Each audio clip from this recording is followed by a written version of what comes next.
संविधानले यो नवराज विकलाई मारेन। संविधानले यो नवराज विकलाई संरक्षण गर्न सकेन। मान्छे जोगाउन सकिन्थ्यो, उल्टो जिम्मेवार मान्छे लागेर मारिएका छन् र त्यहाँको स्थानीय निकायहरूले पनि विभिन्न खालका यसलाई बङ्ग्याएर ल्याएका छन्। नदीमा हाम फालिएको होइन, आज भेटिएको चौथो लास छ नि, बाँधेर टाउको चिरेर फालिएको छ। 18 जना मान्छेलाई मार्नका लागि 9 जना मान्छे आएका छैनन्। त्यहाँ एउटा समाज नै आएको छ, त्यहाँ सयौंको संख्यामा मान्छे आएका छन्। तिनीहरू एउटा उसको जुन प्रेम सम्बन्धले विभिन्न फेजहरू पार गरिसकेको थियो।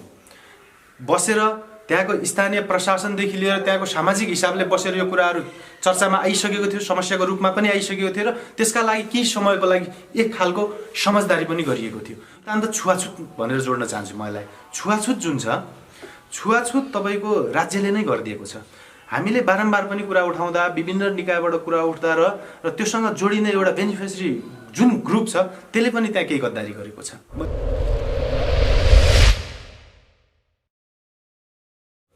प्रेमजी, तपाईलाई कार्यक्रममा स्वागत छ। नमस्कार। जाजरकोट र पश्चिम रुकुमको घटनालाई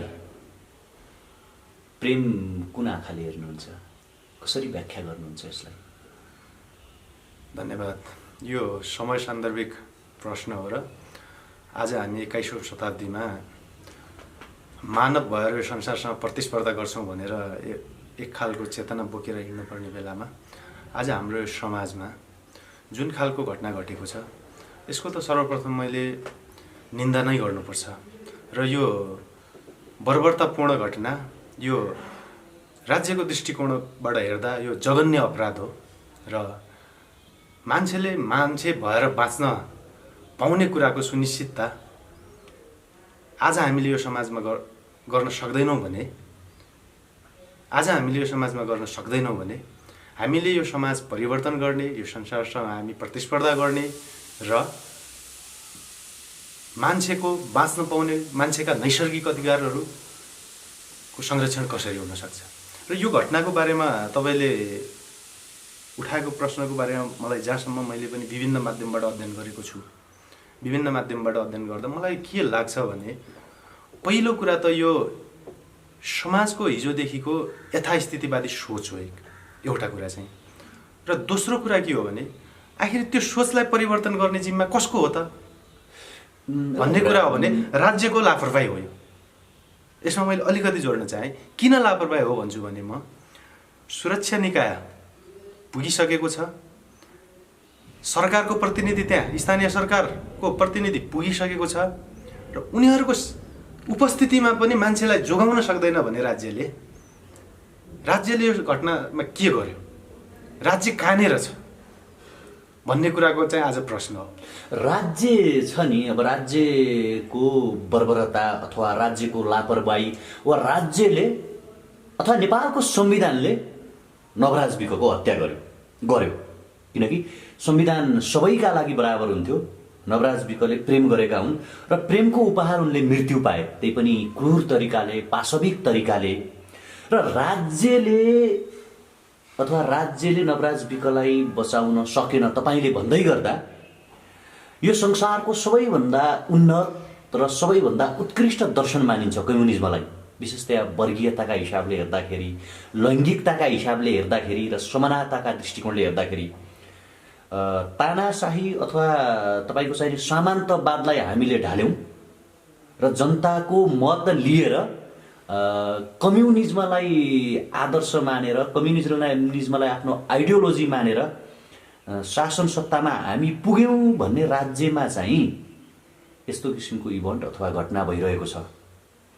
किन तालमेल खाइरहेको छ कम्युनिज्म अथवा कम्युनिस्ट सरकार र नवराज विकको घटना जुन छ नि, दुईटा आपसमा जोडिएको घटना के हो यो वास्तविक? धन्यवाद। तपाईले संविधानसँग यो घटनालाई हामीले तपाईले प्रश्नमा जोड्नुभयो। संविधानले यो नवराज विकलाई मारेन। संविधानले यो नवराज विकलाई संरक्षण गर्न सकेन। संरक्षण गर्न सकेन। मरेका छन्, मृत छन्। म त्यसैलाई जोड्छु। संविधानले नवराज विकलाई मारेन, तर संरक्षण गर्न पनि सकेन। र दोस्रो कुरा के हो भने हामीले साँच्चीकै वर्गीयताका कुरा गर्ने हो भने हामी आज नेपाली जनताको जुन जनअपेक्षा परिवर्तित राजनीतिक परिणाम छ र जुन सरकारसँग नेपाली जनताको आजको चेतनाले जुन अपेक्षा गरेको थियो त्यो अपेक्षा अनुरूप छैन। त्यो आज हामी हरेक युवाले भन्नुपर्छ। किन पनि भन्नुपर्छ भने आज मेरो जेनेरेसनको आवश्यकता अहिले नेतृत्व गरेको जेनेरेसनले पुरा गर्न सकेको छैन र त्यो तर्फ केन्द्रितसम्म हुनुपर्छ। हामी धेरै निराशावादी पनि हुनुहुन्न, त्यो तर्फ केन्द्रित छ कि छैन भन्नका लागि पनि हामीले आशा गर्ने ठाउँ पनि छैन। दुईतिरै प्रश्न छ र नवराज विकको हत्या तपाईको यो पनि एउटा घटना हो। तर आजको दिनमा यो घटनाको बारेमा बोल्दा र सामाजिक असर यसको के हो भने सामाजिक भन्नुहुन्छ, यसलाई सांस्कृतिक असर भन्नुहुन्छ भने हिजोदेखिको यथास्थितिवादी चिन्तनबाट समाजले पनि उठ्न सकेको छैन। त्यसको समग्रता के हो भने जनताको चेतना स्तर उठ्न सकेको छैन र त्यो चेतना स्तर उठाउनका लागि जुन जुन कम्पोनेन्टहरू हो, जुन जुन विङ्सहरू हो, जुन जुन त्यसलाई कार्यान्वयन गराउने परिवर्तनलाई संस्थागत गर्ने जुन निकाय हो त्यो निकममा भएको नै छ। जनतालाई जगाउने चाहिँ कसले हो? जनतालाई जगाउने चेतनाको स्तर, चेतनाको दियो बालिदिने काम सरकारको होइन, राज्यको हो र सँगसँगै सबै क्षेत्रहरूको इन्भल्भमेन्ट हुनुपर्छ। राज्यको मात्रै हो भन्ने कुरा र समग्रतामा अर्को पक्ष यो समाज राज्यलाई अटेरी गर्नतिर लाग्यो, राज्यका नीति नियमलाई मान्न लागेन भन्दा पनि त्यहाँ समस्या हुन्छ। तर एउटा जनताको पनि हो, एउटा पब्लिकको पनि हो। नैसर्गिक अधिकारसँग जोडिने कुराहरू भनेको हरेकसँग जोडिन्छ, यो हरेक मान्छेसँग जोडिन्छ। एउटा प्रश्न मैले पनि बुझिरहेको छैन प्रेमजी, एउटा प्रश्न के भने नि, जस्तो धेरै मान्छेले अहिले सामाजिक सञ्जालमा कुरा उठाइराख्नु भएको छ, नवराज मात्रै भनौँ विक नभनौँ, यो मुद्दालाई चाहिँ जातीयताका रूपमा नहेरौँ। र अर्को कोण, निर्मला पन्तको हत्याकाण्डमा सोसाइटी एक ठाउँमा थियो, सबै चाहिँ के थिए भने न्याय पाउनुपर्छ भन्ने पक्षमा थिए।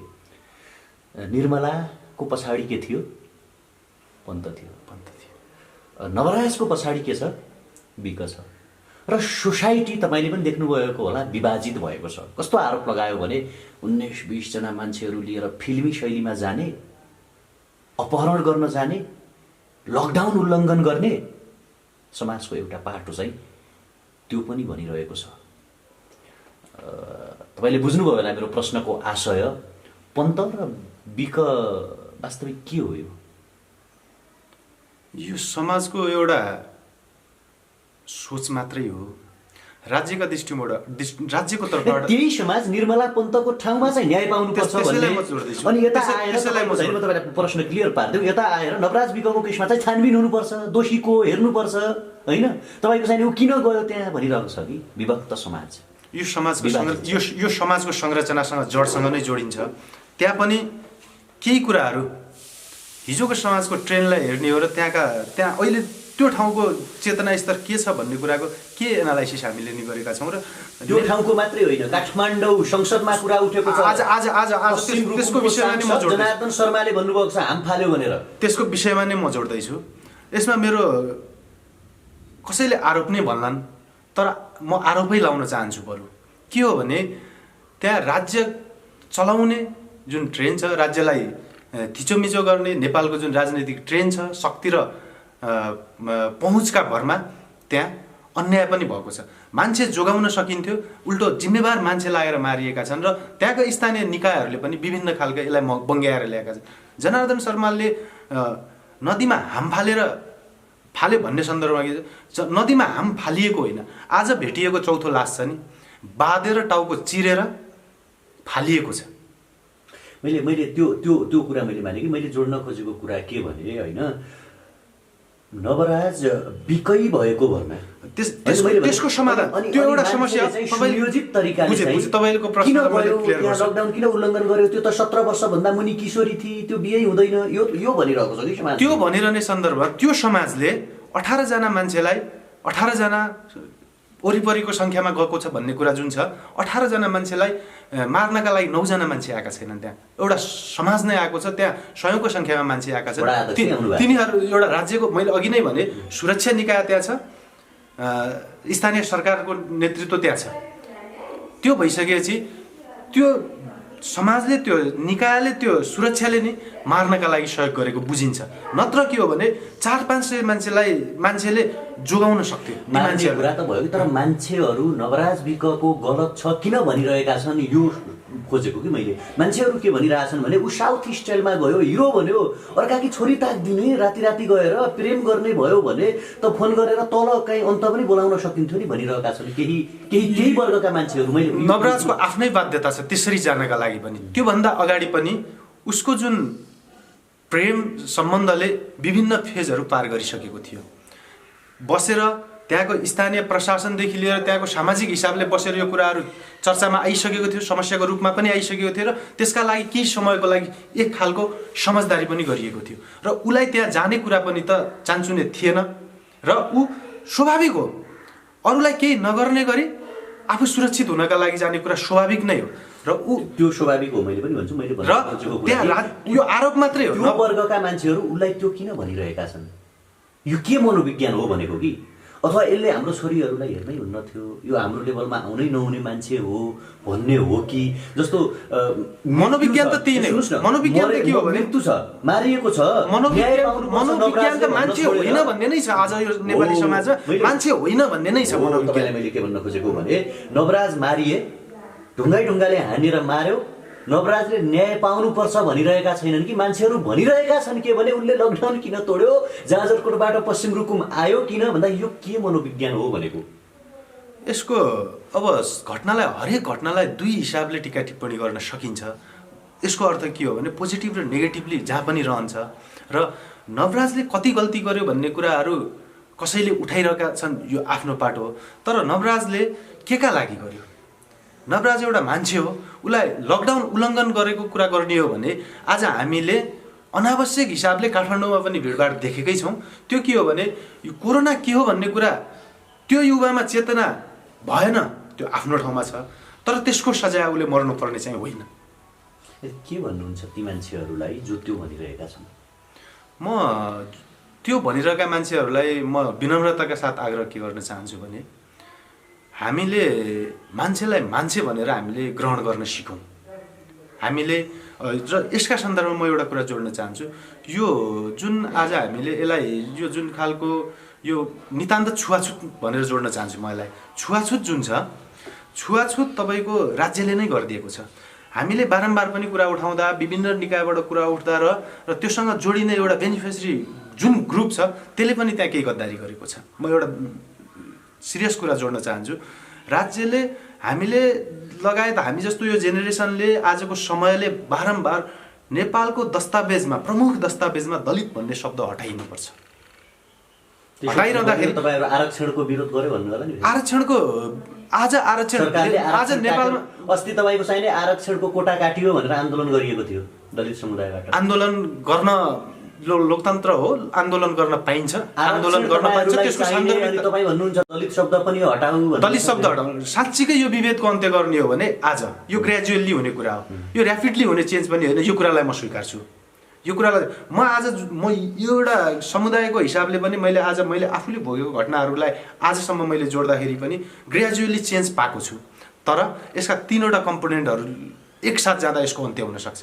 राज्यले किनकि दलित हो भनेर संविधानमा यो फरक हो है भनेर छुट्याइदिएको छ। साँच्चै दलितको व्याख्या गर्ने हो, दलित शब्दको व्याख्या गर्ने हो भने यसलाई आज कम्युनिस्ट सरकारले यो कदम चाहिँ चाल्न के सक्नुपर्छ भने आज विभिन्न कुरामा संविधान संशोधनका सन्दर्भका कुराहरू पनि केही कुराहरूलाई एडजस्ट गर्नका लागि भरे तिनीहरूका राम्रा र नराम्रा पाटाहरू आफ्नो ठाउँमा छन्। तर आज यो विषयमा आजको यो युगमा संविधान संशोधन गर्ने सँगसँगै यो मुद्दालाई पनि दलित भन्ने शब्द हटाउनुपर्छ। किनकि दलित भन्ने बित्तिकै त्यहाँ डिस्क्रिमिनेसन सुरु भएको छ। हिजोदेखिको जुन कन्सेप्ट थियो त्यो राखिरहेको छ। समाज परिवर्तन गर्नका लागि असर गर्ने फ्याक्टर के हो त्यसको अध्ययन हुनुपर्छ।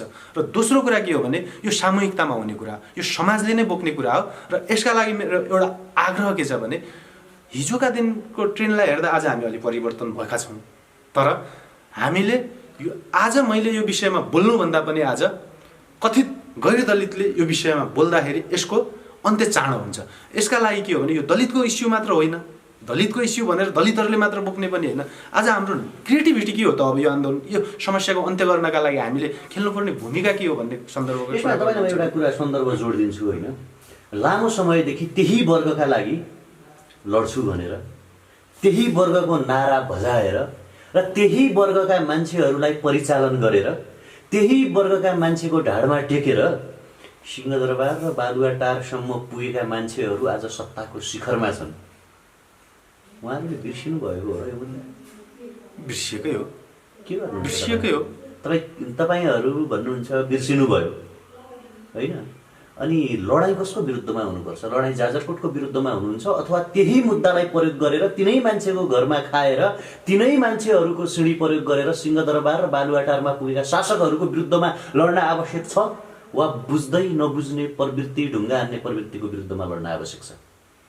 के को विरुद्धमा लड्न आवश्यक छ? आज लड्नुपर्ने विषय चाहिँ लडाइँ दुइटैतिर छ, तर लड्ने राज्यका विरुद्ध नै हो। परिवर्तनको जिम्मा राज्यको हो। यो नेपाली जनताको अभिभावक राज्य हो। राज्यकै विरुद्धमा लड्नु पहिलो कुरा लड्नुपर्छ। आज के हो भने यो समाज माथिबाटै बिग्रिएको समाज हो।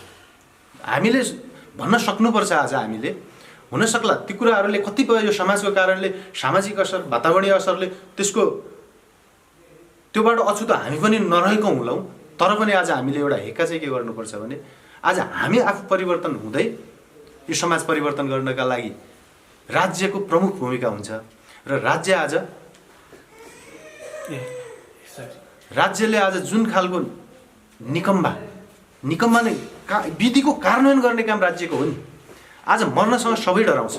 नवराज विक पनि मृत्युसँग डराएकै थियो। तपाईँलाई एउटा प्रश्न सोध्छु, राज्यको विरुद्धमा लड्ने नै हो किनकि जिम्मा दायित्व बुझाउने जिम्मा नागरिकलाई बुझाउने जिम्मा राज्यको हो। तर जस्तो दलित, फेरि अब त्यो राज्यतर्फ प्रश्न गयो कि दलित अधिकार कर्मीहरू दलितकै लागि आजीवन लडेर त्यही वर्गका लागि लडेर काठमाडौँमा ठुल्ठुला महलहरू खडा गर्ने र त्यसपछि कहिल्यै चाहिँ फर्केर चाहिँ गाउँतिर नजाने त्यो अधिकार कर्मीहरू पनि त छन् नि है।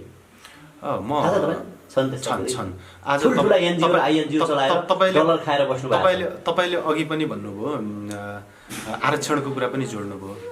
आरक्षण विभिन्न ठाउँको हामीले इतिहासलाई नै हेर्ने हो भने र नेपाली समाजमा हिजो राज्यबाट नै गरिएको विभेद हो त्यो। जुन जातीय छुवाछुत छ, वर्गीय छुवाछुत म यसलाई भन्दिनँ, म जातीय छुवाछुत भन्छु। वर्गीय छुवाछुतको कुरा गर्ने, वर्गीयताको कुरा गर्ने हुन्छ भने यो वर्ग दलित मात्र होइन, कथित दलित मात्र होइन, कथित गैर दलित पनि यो वर्गभित्र पर्छ। किनकि डिस्क्रिमिनेसन आज हामीले यसलाई सेपरेट गरेर हेर्दा हामीले डिस्क्रिमिनेसन सबै ठाउँमा छ। तर के हो भने वर्गीय हिसाबले हामीले हेरिनुपर्छ। बाहुनभित्र पनि दलित छ, शब्दलाई मात्र मैले प्रयोग गरेको छु, शब्दको अर्थलाई मात्र प्रयोग गरेको छु। दलितभित्र पनि बाहुन छ र दलितभित्र पनि सामन्त छ। काठमाडौँका अधिकार कर्मीहरू सामन्त छ र काठमाडौँमा डलरवादी अधिकार कर्मीहरू मैले तपाईँलाई चाहिँ दलितभित्रका बाहुन जस्ता लाग्छन् है। यो कुरालाई एक्सेप्ट गर्नुहुन्छ नि? मान्छु। बाहुन र दलित भनेर म छुट्याउन चाहन्न। बाहुन प्रवृत्ति, दलित प्रवृत्ति हो, प्रवृत्ति र टेन्डेन्सीको कुरा गर्न म चाहन्छु। र यो विभेदको फेरि म बारम्बार के भन्छु भने यो विभेद सिर्जना गर्ने नै राज्य हो। र दलित अधिकार कर्मीहरूका सन्दर्भमा नि म के भन्न चाहन्छु भने यो दलित शब्द हटाउँदा, यो शब्द नै बिर्सिँदा त तपाईँ यो जेनेरेसनले नमाने पनि अर्को जेनेरेसनले त त्यो कुरा बिर्सिन्थ्यो नि त। चेन्ज त बिस्तारै हो, तर ती मान्छे त्यसैलाई प्रवृत्ति त्यो त्यही समुदायभित्रका मान्छेले गरिरहेका त्यसैलाई बजाएर पनि हालतमा दलित शब्द हटाउन चाहँदैनन्, आरक्षण हटाउन चाहँदैनन् र त्यसको चाहिँ नाइके हुन् है, त्यसको चाहिँ उनीहरू लिडर हुन् र त्योबाट आउने कमिसन र ब्याज जुन छ त्यो खाएर उनीहरू आफू बाँचिरहेका छन् कि हो। त्यसको विरुद्धमा कसरी लड्नुहुन्छ तपाईँहरू? यसको विरुद्धमा पहिलो कुरा त हामीले जातका आधारमा हामीले यसको जुन हामीले वर्गीकरण गरेका छौँ यो नै गलत छ। हामीलाई आरक्षण चाहिँदैन भन्नु पर्यो। त्यसपछि त संविधानबाट दलित शब्द हटाऊ भन्नका लागि आरक्षण यो पक्षमा चाहिन्छ, गर्न एबल छौँ भन्नु पर्यो। संविधानबाट दलित शब्द हटाउने हो भने आरक्षणको आवश्यक नै छैन, आवश्यकतै छैन। ठिक छ, यो एउटा पाटो भयो होइन। अब अर्को पाटोतिर जाउँ है। यसका बहुआयामिक पाटाहरू छन्। हेर्नुहोस्, चर्चित क्रिकेटर हुनुहुन्छ सोमपाल कामी, उहाँले चाहिँ घिमिरे थरको एकजना केटीसँग बिहे गर्नुभयो। पुँजीवाद र विभेदको केही रिलेसन छ?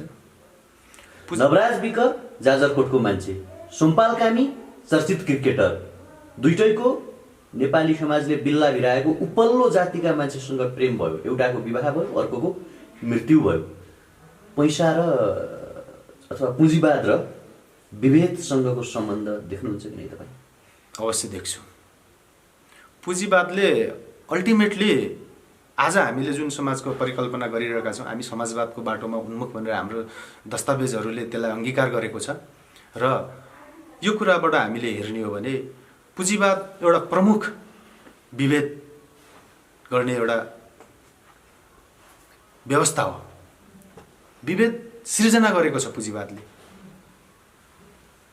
ठिक छ, त्यो एउटा पाटो भयो। त्यो तपाईँले पुँजीवादले पनि विभेद सिर्जना गर्छ भन्नुभयो, समग्रमा गर्छ। अर्को एउटा कुरा जोडौँ, धर्मलाई कसरी लिनुहुन्छ तपाईँ? मैले यो धर्म भन्ने कुरा म हुन त यो संस्कृतिसँग नि जोडिने कुरा हो, तर म यसलाई नितान्त व्यक्तिगत हिसाबले लिँदाखेरि म कसरी लिन्छु भने धर्मले पनि धर्मले कुनै पनि धर्मलाई हेर्ने हो भने हामीले धर्म कहाँबाट सुरु भयो भन्ने कुराबाट हेर्नुपर्छ। र ती दस्तावेजहरू जब धर्मको उत्पत्ति भयो कहीँ पनि विभेद गरेको छैन। वैदिक सनातनमा, वेदमा कहीँ पनि विभेद गरेको छैन। गीतामा, ऋचामा, श्रीमद् भागवतमा, रामायण महाभारत कहीँ पनि जातका आधारमा कहीँ पनि विभेद गरेको छैन, मैले देखेको छैन। कसले सुरुवात गर्यो? वर्ण व्यवस्थाको सुरुवात कसले गर्यो र किन गर्यो जस्तो लाग्छ तपाईँलाई? वर्ण व्यवस्थाको सुरुवात नै सामन्तवादबाट सुरु भएको हो। सामन्तवादबाट सुरु भएको हो।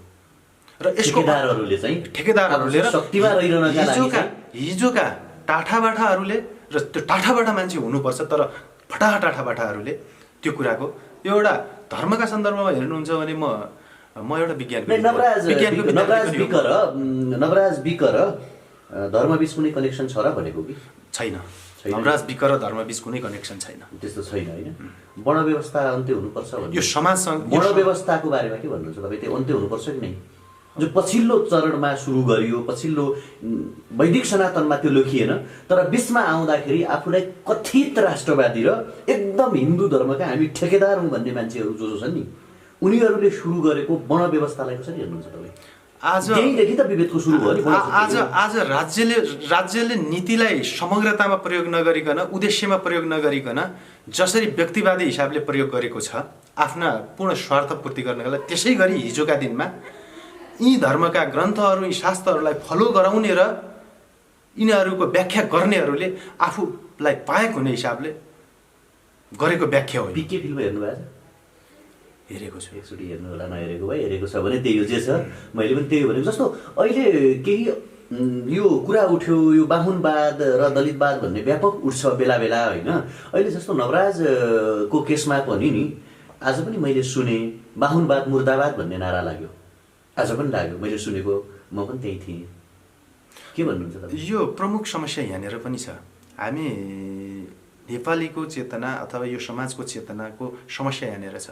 आज यसलाई हामीले मान्छे भएर हेर्ने हो, बाहुन र दलित भनेर हेर्ने। म त के भन्छु, म यो शब्दलाई स्वीकार्दिनँ। म मान्छे भनेर स्वीकार्ने मान्छेलाई के लाग्छ भने बाहुनकै कारणले चाहिँ थिचोमिचो भएको हो, बाहुन नै हिन्दू धर्मका अनुयायीहरू हिजो त्यो व्यवस्थाको नेतृत्व बाहुनले गरेको हो, यो कुरा म मान्छु। बाहुनले गरेको, त्यसको प्रत्यक्ष भोग्ने मान्छे म एउटा हो। किन म यो मान्छु भने यसको प्रत्यक्ष कुरा मैले भोगेको छु। यी घटनाहरूको यसको सिलसिलामा आफू भोगेर आएको मान्छे हो होइन? यो यसको नेतृत्व उसले गरेको हुनाले र हिजोको यो हाम्रो समाज परिवर्तनको सन्दर्भ तपाईँको किन पनि गर्यो भने बाहुनलाई मात्र पढ्न दिने, दलितलाई पढ्नबाट नि छुट गरिएको थियो। कथित दलित म भन्न चाहन्छु, कथित जुन यो दलित भनिएको छ यसलाई चाहिँ पढ्नबाट नि वञ्चित गर्ने, त्यो मान्छेलाई चेतनाले नै समाजको रूपान्तरण गर्ने हो। चेतनाबाट वञ्चित गर्ने कुरा के हो भने चेतना उसको नैसर्गिक अधिकार, आफू चेतनशील हुन पाउनु उसको नैसर्गिक अधिकार हो। त्यो भएको हुनाले यसको नेतृत्व हिजोको दिनमा बाहुनले गरेको, तर आज यो कुराले बाहुनले यो नेतृत्व गर्यो भन्दैमा आज बाहुनले पनि यसको अन्त्य गर्नका लागि सहकार्य गर्नुपर्छ। बाहुनवाद नभनौँ, दलितवाद नभनौँ, मानवतावाद चाहिँ भनौँ। मानवतावाद भन्दा ठुलो कुरा केही छैन। कथित बाहुनहरूले दलितलाई गाली गर्न छोड्नु पर्यो, कथित दलितहरूले आफूलाई सानसानो घटना हुँदाखेरि पनि बाहुनवाद मुर्दाबाद भन्न छोड्नु पर्यो, जातिवाद मुर्दाबाद भनौँ, नस्लवाद मुर्दाबाद भनौँ, वर्गीय विभेद चाहिँ मुर्दाबाद जबसम्म भन्न सक्दैनौँ तबसम्म गाह्रो हुन्छ। यो यतातिरको पार्ट भएर अन्त्यमा अलिक छोटो समय छ, नवराजले न्याय पाउने सम्भावना कतिको देख्नुहुन्छ तपाईँ? अब यसो निर्मला काण्ड आजसम्म पनि ट्विस्ट भइरहेको छ।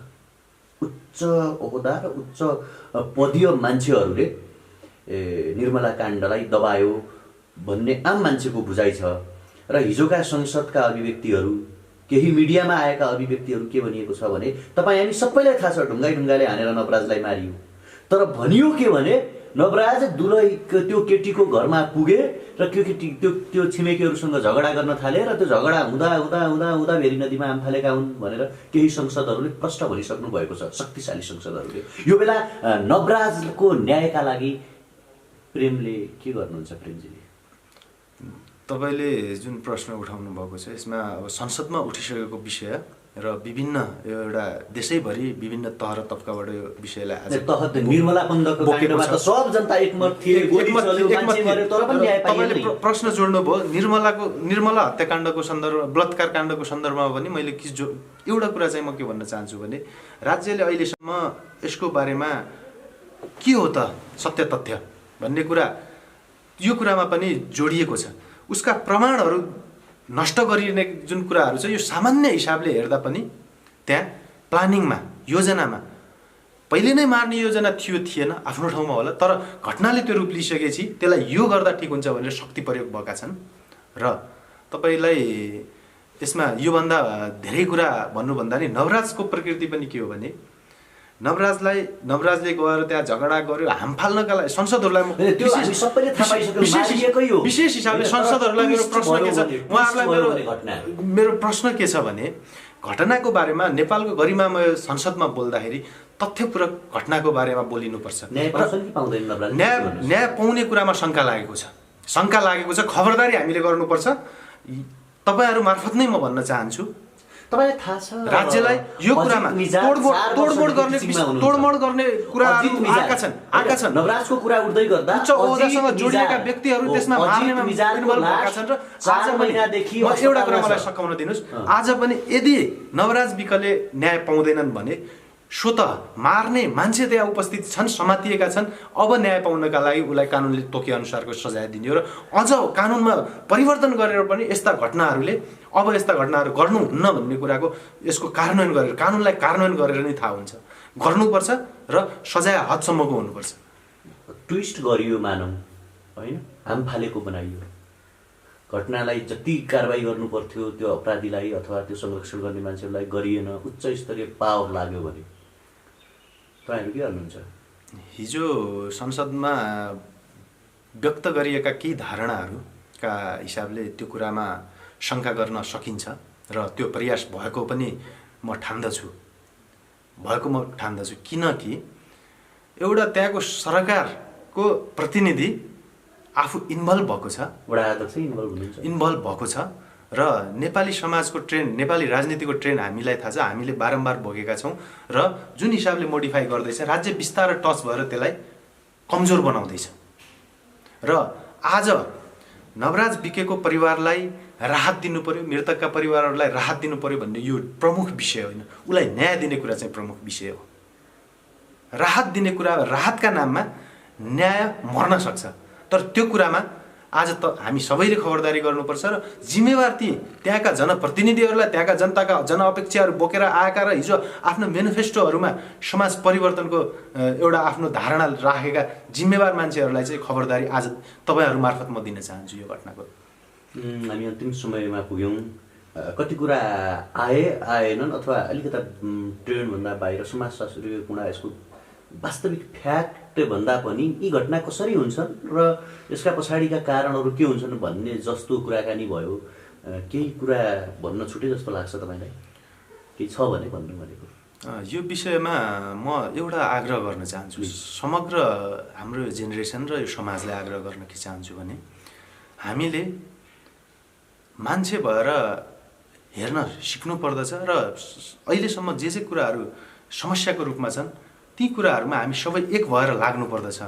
र मैले यसको धेरै फरक ढङ्गबाट भन्दा नि समसामयिक विषय यो ट्रेन्ड के हो भन्ने कुरा नै तपाईँले नि भनिसक्नु पर्यो। मैले त्यो हिसाबले तपाईँसँग यो छलफल गरेँ र मेरो आग्रह के हो भने वर्गीय विभेदका बारेमा हामी सचेत हुनु जरुरी छ। विशेष गरेर हामी युवा सचेत हुनु जरुरी छ।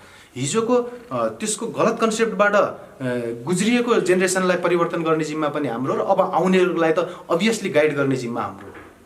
त्यो भएको हुनाले प्रमुख कुरा मेरो हामी जुन युवाहरू छौँ, युवाहरूले चाहिँ यसका विरुद्धमा समग्र देशैभरिका यो र त्यो नभनिकन सबैले जागरुक हुनुपर्छ र यसका परिवर्तनका लागि लाग्नुपर्छ जस्तो लाग्छ मलाई। हस्, धन्यवाद। धन्यवाद मिठो छलफलको लागि।